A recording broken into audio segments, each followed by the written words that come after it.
Hoje no Tarek Notícias, Portugal inaugura a maior ponte suspensa de pedestres do mundo. Diesel recua nos postos do Brasil na semana. Etanol e gasolina sobem. França decide liberar vacina anti-Covid para todos os adultos do país a partir de 15 de junho. Senado aprova projeto que amplia a lista de doenças pesquisadas pelo SUS no teste do pezinho. Chile avalia cartão verde para incentivar a vacinação contra a Covid-19. Câmara aprova projeto que libera compras de insumos sem licitação. Eu sou Tarek Laques e está no ar o Tarek Notícias.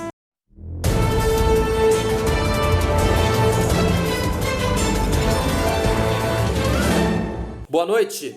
Hugo Xavier se tornou uma das primeiras pessoas a cruzarem a maior ponte suspensa de pedestres do mundo, quando ela foi inaugurada perto de sua minúscula cidade natal de Arouca, no norte de Portugal, hoje.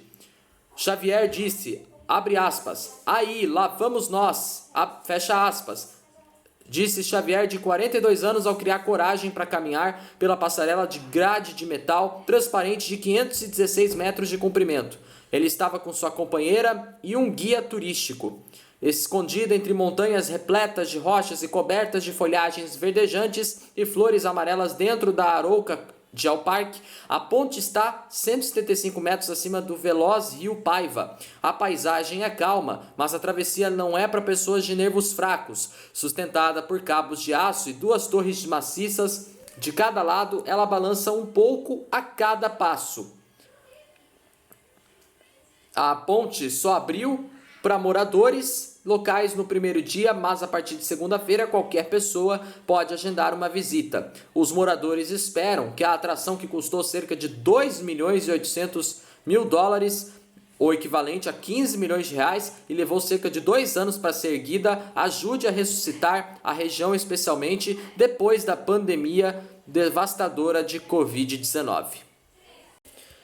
O preço médio do diesel nos postos de combustíveis do Brasil registrou leve queda ao longo da última semana, enquanto os valores da gasolina e etanol subiram no período, segundo indicou a pesquisa publicada hoje pela Agência Nacional de Petróleo, Gás Natural e Biocombustíveis. Segundo o levantamento da reguladora, o diesel atingiu o patamar médio de R$ 4,19 por litro nas bombas, uma queda de 0,2% em relação à semana anterior, quando havia quebrado uma sequência de 4 recuos semanais consecutivos. A gasolina, por sua vez, registrou alta de 0,44% na comparação com a pesquisa anterior da ANP, com um litro cotado em R$ 5,46. Já o etanol, concorrente da gasolina nas bombas, apresentou o maior ganho no período de cerca de 2,5%, atingindo o preço médio de R$ 3,90, o mais elevado desde meados de março.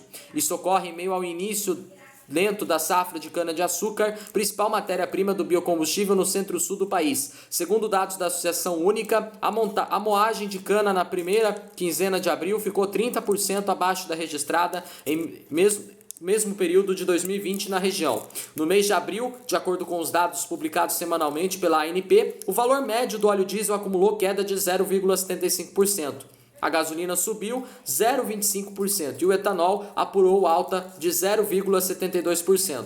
Os preços dos combustíveis têm se mantido no foco do país desde o início do ano, principalmente depois de ameaças de greve de caminhoneiros em fevereiro, o que levou o presidente Jair Bolsonaro a reduzir por 2 meses, a partir de março, a incidência do PIS/COFINS sobre o produto. Com o fim da medida previsto para hoje, a Confederação Nacional dos Trabalhadores em Transportes e Logística disse ter enviado ofício ao governo solicitando a prorrogação dos cortes, citando preocupações com os custos que os caminhoneiros autônomos arcam com seus caminhões. Além da redução tributária na tentativa de conter a escalada do diesel, Bolsonaro também demitiu Roberto Castelo Branco da presidência da Petrobras por divergências sobre a política de preços da estatal, que leva em conta fatores como o preço do petróleo no mercado internacional e a cotação do dólar. A vaga de Castelo Branco passou a ser ocupada pelo general Joaquim Silva e Luna. A petroleira anunciou hoje o primeiro reajuste de preços desde a chegada de Luna ao comando, com a redução do valor médio de diesel e gasolina em suas refinarias em 2% a partir de amanhã. Apesar desse movimento, o preço do diesel cobrado pela estatal ainda acumula ganho de 34% desde o início do ano, enquanto a gasolina vê salto de 40,7% no período. Os preços nos postos não acompanham necessariamente e de imediato os valores nas refinarias e dependem de uma série de fatores, incluindo impostos, mistura de biocombustíveis e margens de distribuição. A França vai abrir a vacinação para todos os adultos com mais de 18 anos a partir do dia 15 de junho. O anúncio foi feito hoje pelo presidente francês Emmanuel Macron, um dia depois da divulgação do calendário de flexibilização do lockdown. Atualmente, a vacinação contra a Covid-19 na França está autorizada principalmente para quem tem mais de 55 anos, com algumas exceções. Além disso, a partir de amanhã, o acesso aos imunizantes vai ser possível com os que sofrem de doenças crônicas, como problemas cardíacos, casos graves de hipertensão, obesidade ou histórico de AVC. Mas esses critérios ainda deixam muita gente de fora e as críticas da lentidão da campanha de imunização não param de crescer, principalmente diante das denúncias de que em alguns centros de vacinação doses estariam sobrando por falta de candidatos. Na França é preciso marcar um horário pela internet ou por telefone para receber o precioso soro contra a Covid-19. E na última quarta-feira a imprensa mostrou que havia 275 mil horários não preenchidos. Diante dessa incoerência, mas também da pressão da opinião pública, Emmanuel Macron decidiu completar os anúncios feitos na véspera com a divulgação de uma data exata para que todos possam ter acesso aos imunizantes. Mais de 15 milhões de pessoas já receberam a primeira dose de vacina contra a Covid-19 na França, o que corresponde a 29% da população adulta. Quase 6 milhões e 200 mil, pouco menos de 12% dos adultos já receberam as duas doses. Segundo um estudo matemático de modelagem na epidemia do Instituto Pasteur, sem as crianças seria necessário vacinar 90% dos adultos na França para o país ter garantias de um retorno à vida normal em outubro, levando em consideração a circulação de variantes mais contagiosas do coronavírus. A definição do calendário de vacinação é apresentada logo após o anúncio das datas de flexibilização do lockdown no país. A França vai abrir as áreas externas de restaurantes e cafés, o comércio e espaços culturais, incluindo museus e cinemas a partir de 19 de maio. Mas já a partir da próxima segunda-feira serão suspensas as restrições de deslocamento que impedem atualmente os franceses de circular a mais de 10 quilômetros de sua residência, exceto por motivo imperioso. O toque de recolher em vigor em toda a França a partir das 7 horas da noite passará para as 9 horas da noite a partir do dia 19 de maio e 11 horas da noite a partir do dia 9 de junho, com a suspensão definitiva no dia 30 de junho. O Senado aprovou ontem um projeto de lei que amplia a lista de doenças a serem investigadas no teste do pezinho feito pela rede pública. O texto de autoria do deputado Dagoberto Nogueira, do PDT, já foi aprovado pela Câmara e segue para a sanção do presidente Jair Bolsonaro. Se sancionada, a nova lei entrará em vigor um ano depois da publicação. O teste do pezinho faz parte do Programa Nacional de Triagem Neonatal e é feito nos primeiros dias de vida do bebê. O exame tem esse nome porque coleta uma amostra de sangue no pé da criança. Atualmente, o teste do pezinho é obrigatório e gratuito em todo o território nacional e tem como objetivo a prevenção e o diagnóstico precoce de doenças. O projeto estabelece que os novos diagnósticos entrarão no exame de forma escalonada em etapas. Os defensores do projeto afirmam que na rede privada o exame analisa mais de 50 enfermidades que essa desigualdade é terrível e injusta, sujeitando milhares de crianças a sequelas que poderiam ser controladas ou evitadas com tratamento oportuno. A proposta específica os grupos de doenças que precisam ser testados estabelece ainda a necessidade de revisão periódica e a obrigação de informar as gestantes sobre o programa de triagem neonatal. O projeto altera dispositivo do Estatuto da Criança e do Adolescente que determina aos hospitais e demais estabelecimentos de saúde públicos e particulares a realização obrigatória de exames visando o diagnóstico e terapêutica de anormalidades no metabolismo do recém-nascido. Sobre o impacto orçamentário da ampliação dos exames, os senadores favoráveis ao projeto argumentam que as despesas com a prevenção e o tratamento de tais doenças já se configuram como obrigações do SUS e, portanto, já estão abrangidas pelas dotações orçamentárias.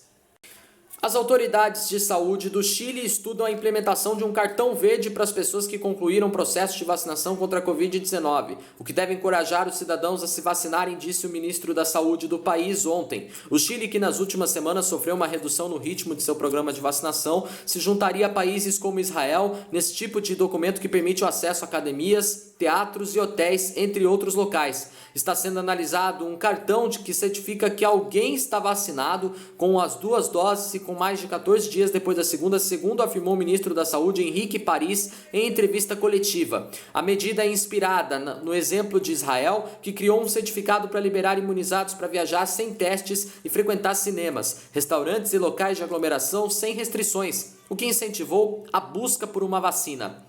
Depois de um forte alcance da população idosa, as autoridades intensificaram o apelo da vacinação de acordo com o plano por faixa etária, em meio a uma redução da porcentagem de pessoas atingidas. Até agora, por exemplo, 80,4% das pessoas de 55 anos receberam pelo menos a primeira dose, em comparação com apenas 64,1% de 47 anos. O país chileno já vacinou mais de 8 milhões de pessoas, entre as 15 milhões do grupo-alvo com a primeira dose e 6 milhões e 600 mil com as 2 doses necessárias. O ministro da Saúde disse que também está sendo cogitada a ideia de um passaporte verde, embora tenha ressaltado que o presidente Sebastián Piñera tem insistido que a Organização Mundial da Saúde se encarregue de certificar as vacinas em nível mundial.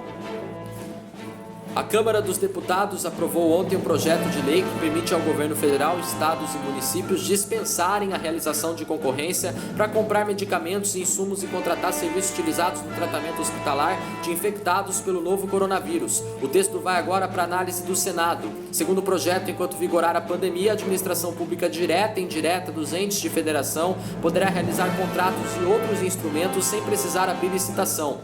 O texto ressalta, porém, que os processos administrativos que contêm elementos técnicos referentes à escolha da contratação e à justificativa do preço ajustado devem continuar a ser elaborados. Uma lei aprovada no ano passado, apelidada de Lei Covid, previa a dispensa de licitação para compra e a contratação de bens e serviços destinados ao enfrentamento da pandemia. Contudo, a legislação valia enquanto estivesse em vigor o decreto de calamidade pública, isto é, que foi até o dia 31 de dezembro do ano passado. Outra mudança prevista na proposta é a possibilidade de a administração pública estabelecer cláusula para que os contratados sejam obrigados a aceitar acréscimos ou supressões ao objeto contratado, limitadas a até 50% do valor inicial atualizado do contrato. O projeto também possibilita que a administração pública antecipe o pagamento do bem ou serviço licitado, desde que isso seja condição indispensável ou que gere significativa economia de recursos. O caso o produto não seja entregue, a administração pública deve exigir a devolução integral do valor com a correção monetária. O texto prevê que, embora haja dispensa de concorrência, os contratos feitos com base nas regras do projeto devem ser transparentes e tornados públicos no prazo de 5 dias úteis contados a partir da data do ato. Além disso, o projeto deixa claro que órgãos de controle devem priorizar a análise das aquisições e dos contratos feitos com base nesta lei. O Tarek Notícias de hoje fica por aqui. Se você quiser rever nossos vídeos desde a nossa primeira edição do nosso jornal, tá aqui no nosso canal, corre lá, deixe seu like, se inscreva no meu canal e me acompanhe também no Instagram e no Facebook. Um bom fim de semana para vocês, uma ótima sexta-feira. Muito obrigado pela companhia de vocês e a gente volta a se encontrar amanhã em mais uma edição do Tarek Notícias. Obrigado pela companhia, boa noite para você e até amanhã.